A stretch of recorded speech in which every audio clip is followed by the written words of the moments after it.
Olá pessoal, tudo bem? No vídeo de hoje, a história da fundação da religião dos Mormons, o seu fundador e os porquês dessa religião ser considerada aceita pelo movimento protestante. Se você ainda não é inscrito no canal, se inscreva no canal, deixe o seu curtir, ative o sininho para você receber do YouTube as notificações dos novos vídeos. Igreja de Jesus Cristo dos Santos dos Últimos Dias. Não sei você, mas muita gente se depara com aqueles lindos templos, grandiosos templos da Igreja de Jesus Cristo dos Santos dos Últimos Dias. Podem assistir vídeos, perceberem a boa música, muitos hinos que eles entoam. São hinos também cantados pelas denominações protestantes, pelas outras denominações protestantes. E você pode pensar, mas qual o problema? Olha o nome da igreja, a Igreja de Jesus Cristo dos Santos dos Últimos Dias. Qual o problema dessa religião? Então, a Igreja de Jesus Cristo dos Santos dos Últimos Dias, ela foi fundada oficialmente em Lafayette, em Nova York, no ano de 1830. Joseph foi criado em circunstâncias humildes em Palmyra, Nova York. Muitas igrejas e pregadores estavam competindo por conversos naquela região. Joseph estava confuso sobre qual igreja se filiar, porque todas ensinavam coisas diferentes. Foi quando ele leu um versículo na Bíblia dizendo que aquele que tivesse dúvidas deveria perguntar a Deus, e ele responderia. E se algum de vós tem falta de sabedoria, peça a Deus, que a todos dá liberalmente, sem repreensão, e ser-lhe-á dada. Tiago 1:5. Joseph decidiu orar. Ele foi para um lugar isolado, em um bosque, e lá se ajoelhou. Então perguntou a Deus em oração a qual igreja deveria se filiar. Deus e Jesus teria aparecido a ele em uma visão. Posteriormente, Joseph descreveu essa experiência sagrada. Vi um pilar de luz acima de minha cabeça, mais brilhante que o sol, que descia gradualmente sobre mim. Quando a luz pousou sobre mim, vi dois personagens cujo esplendor e glória desafiam qualquer descrição e pairando no ar acima de mim. Um deles falou-me chamando pelo meu nome e disse apontando para o outro: "Este é meu filho amado, ouve-o." Deus e Jesus teria dito a Joseph para ele não se filiar a nenhuma das igrejas existentes. Também teria dito que por meio dele, Jesus restauraria sua igreja original. Joseph Smith viria a ser um profeta, assim como os antigos profetas bíblicos. Ele teria recebido a autoridade do sacerdócio que havia sido perdida e, com isso, o poder para batizar, curar os enfermos e chamar apóstolos e outros líderes. A igreja restaurada foi organizada oficialmente em 1830. A Igreja de Jesus Cristo dos Santos dos Últimos Dias seria a Igreja de Cristo restaurada. Jesus estaria realmente à sua frente e guiando em direção a Deus por meio de um profeta moderno.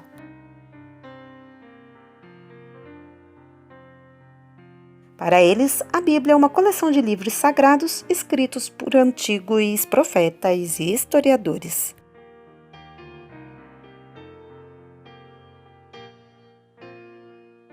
O Livro dos Mormons é uma coleção de diários e histórias passadas de um escritor para o outro por um período de aproximadamente 1000 anos. O primeiro autor é o profeta Nefe, que saiu de Jerusalém com sua família em 600 a.C. e navegou para as Américas. Nefe passou o registro para o seu irmão mais novo, que depois entregou a seu filho. Cada autor passou os registros a alguém em quem confiava. Mormon era o nome do profeta que reuniu todos os inscritos em um só livro, sendo por isso chamado o Livro de Mormon. Em 1823, Joseph Smith foi guiado aos registros antigos e teria traduzido pelo poder de Deus.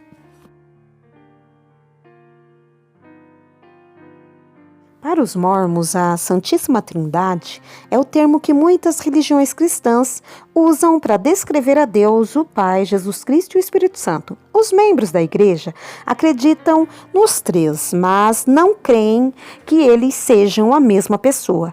Eles acreditam que sejam um em propósito. Seu propósito seria ajudar a alcançar a verdadeira alegria nesta terra e na vida futura.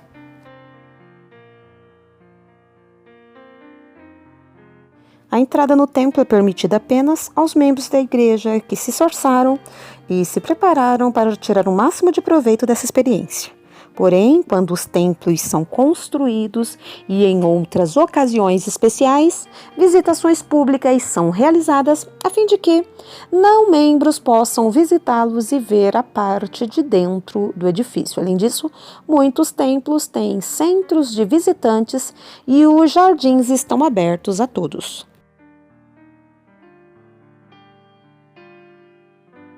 Para os mormons, enquanto os justos descansam, aqueles que foram iníquos viverão em uma prisão espiritual, geralmente chamada de inferno.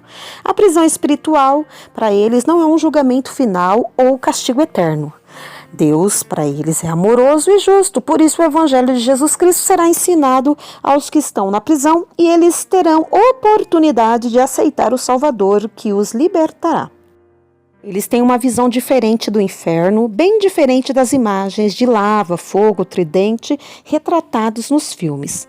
Para aqueles que decidem não seguir a Deus durante a vida, eles acreditam que seu espírito vai para um inferno temporário quando morrem.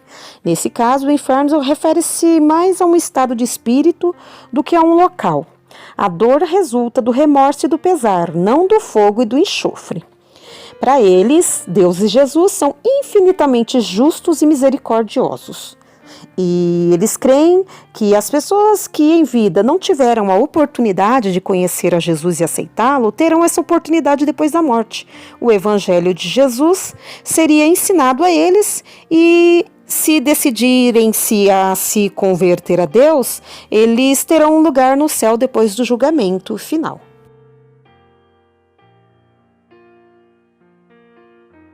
Admitia a poligamia, o casamento com diversas mulheres. Joseph Smith teve mais de 20 mulheres.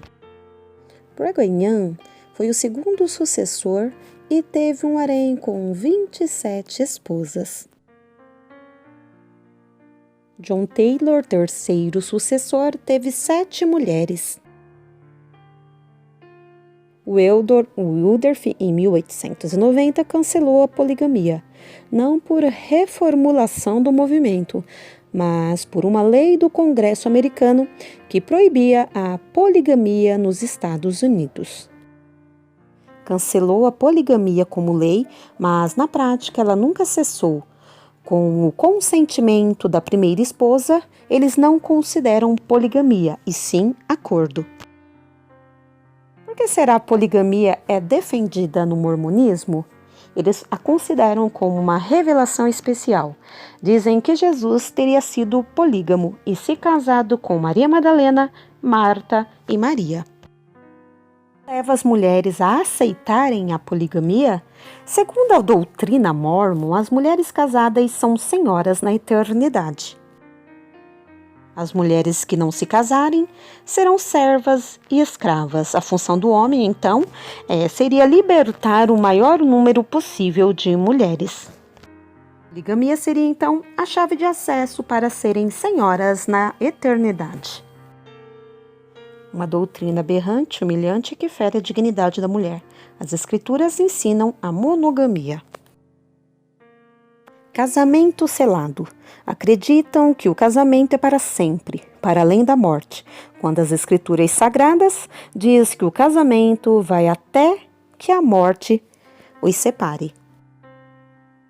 Negam a Trindade e para eles Deus estaria em processo de aperfeiçoamento. Deus seria semelhante ao homem e eles veem Deus como uma extensão do pensamento humano.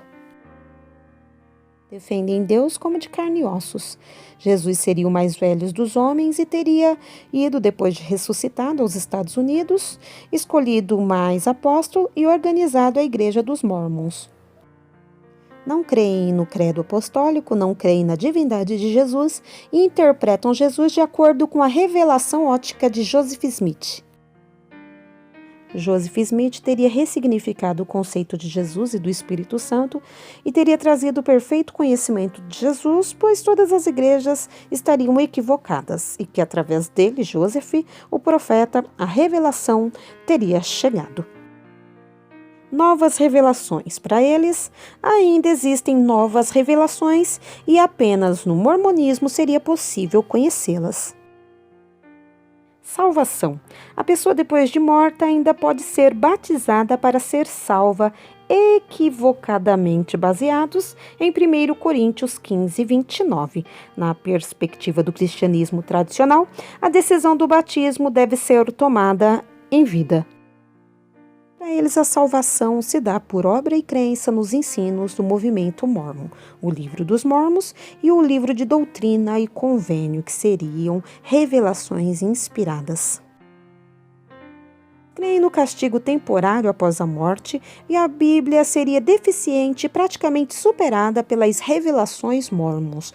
Somente Joseph, para eles, seria o porta-voz de Deus.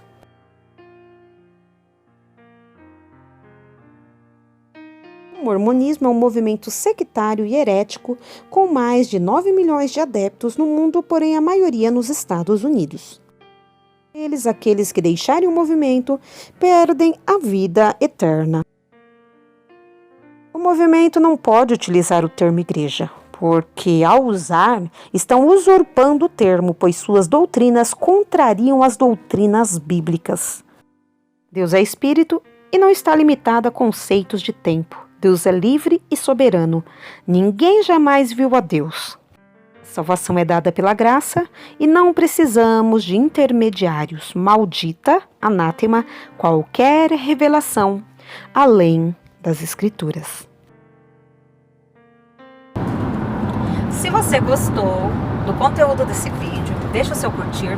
Se você ainda não é inscrito no canal, se inscreva no canal, ative o sininho para você receber do YouTube as notificações dos novos vídeos.